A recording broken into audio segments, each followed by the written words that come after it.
Thousands of families in KwaZulu-Natal have been left destitute. Various organizations are appealing for food, clothing and other donations to help flood victims. One such organization is Project Hope.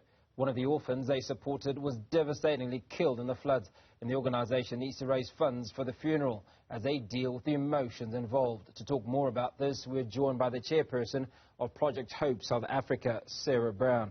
Sara, our sincerest condolences firstly when we hear about the young orphan who was killed in these devastating floods. Just talk to us, please, about the impact that these floods have had on the orphanage and on your organization. Hi, good evening. Yes, the floods hit us by absolute surprise, and the devastation on the ground is very overwhelming.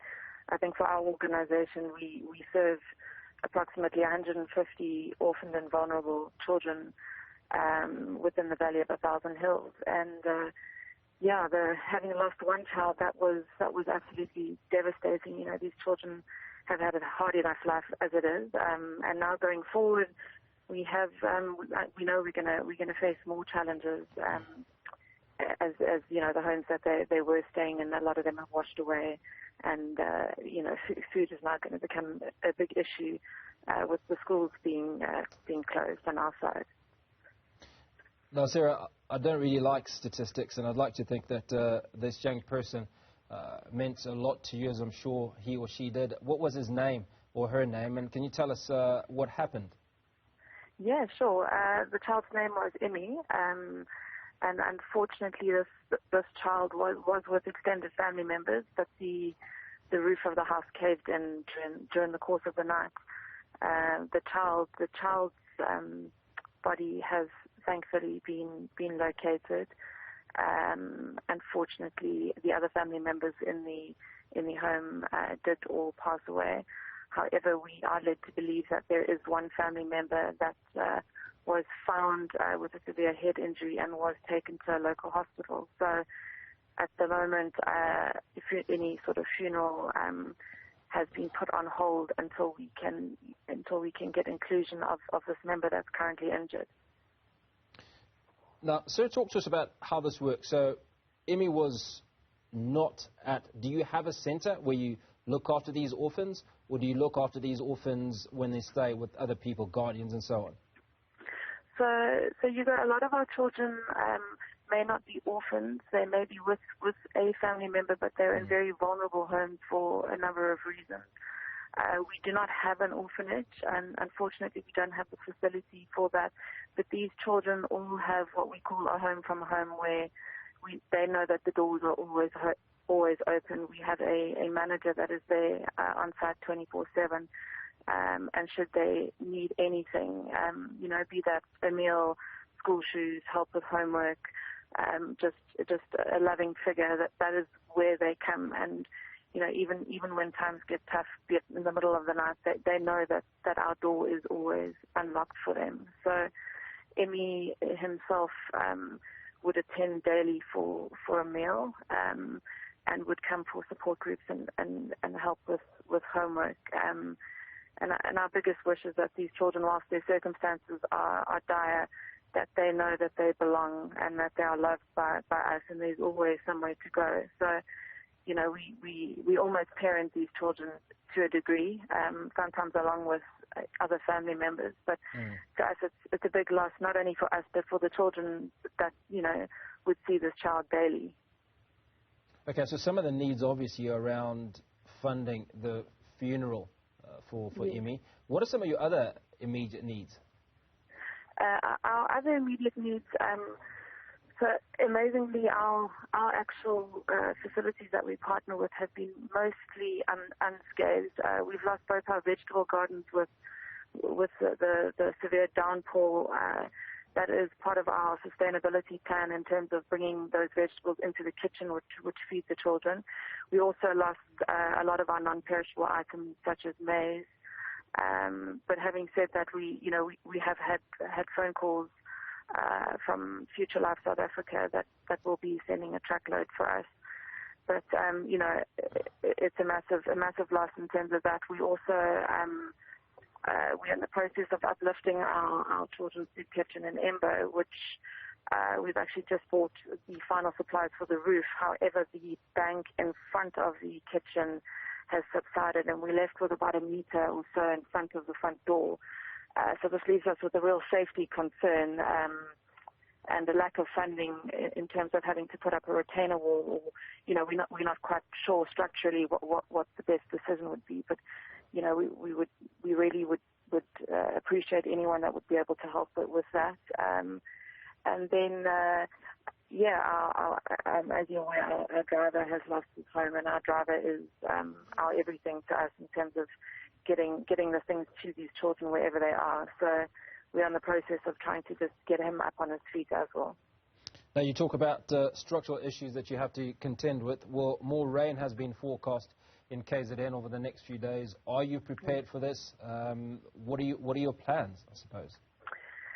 So I think it's a very difficult question to answer. I think the sheer volume of water that came caught all of us off guard, and there's a lot of fear around what sort of volume of rain is going to come next. But we also, we stand for not having a fearful spirit in our organization, and we're just trusting that somehow the downpour will subside. I mean, it hasn't stopped raining, but it is very light. In the meantime, though, we have dug trenches around our facilities and tried to, in an attempt to channel the water into safer ground. We also have tried to ensure that all our children in the homes at the inn, that they are safe. It's very difficult to ask somebody to leave their home, even if it's half crumbled, because often, the few items that are left, if they leave their home, it often gets taken by people. So, yeah, I think we've left our doors open. Our teachers and our project managers are on standby to take in any family, and we just hope that the rain just dissipates. But I think that the force of the water is much more than our land can withtake.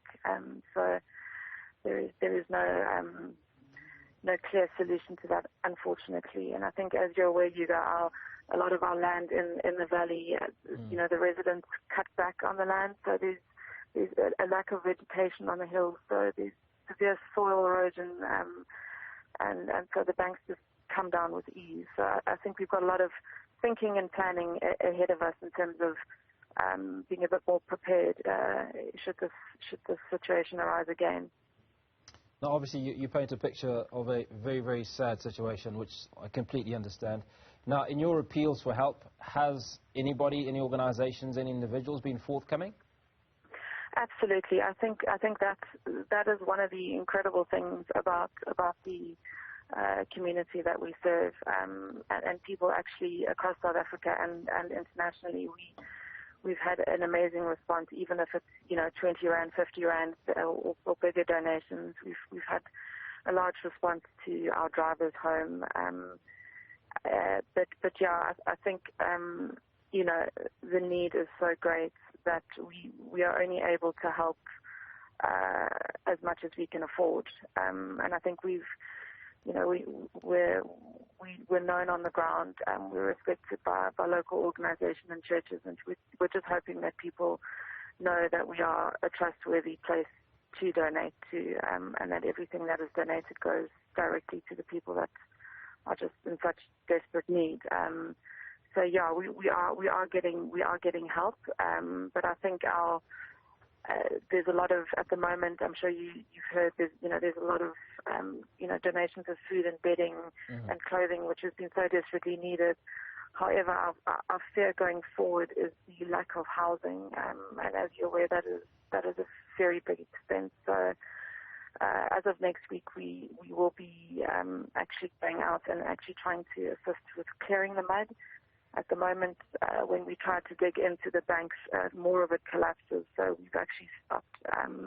We need a couple of days of sunshine, and then we will start to manually clear the debris, and then we're just going to have to hope and pray that government and other larger organizations can step in with rebuilding.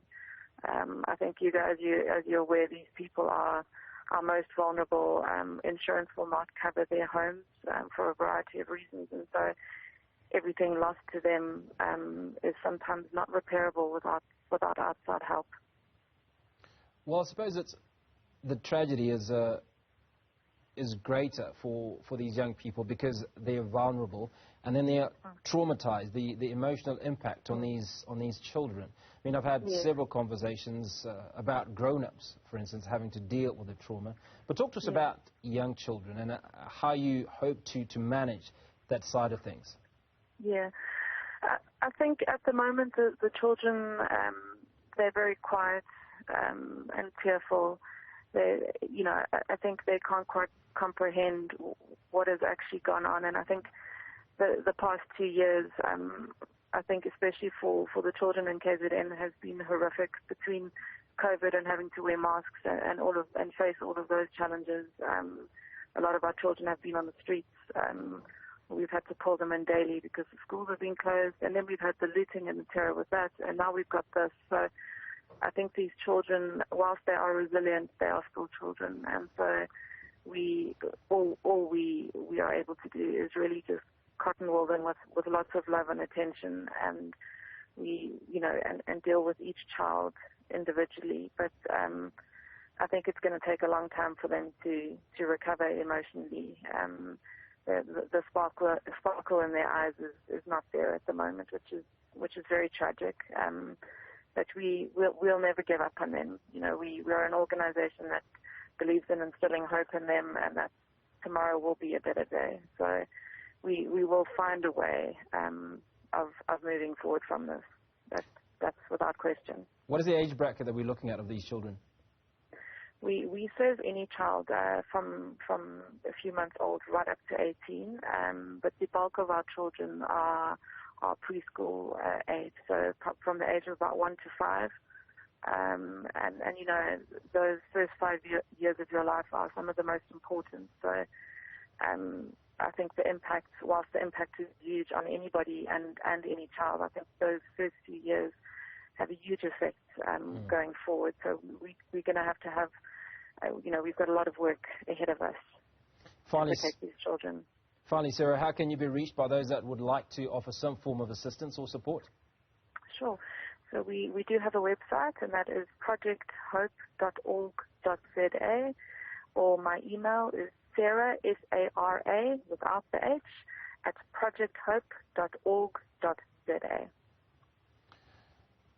Sara Brown, thank you so much for your time this evening, and certainly wish you all the best with those orphans that you are looking after.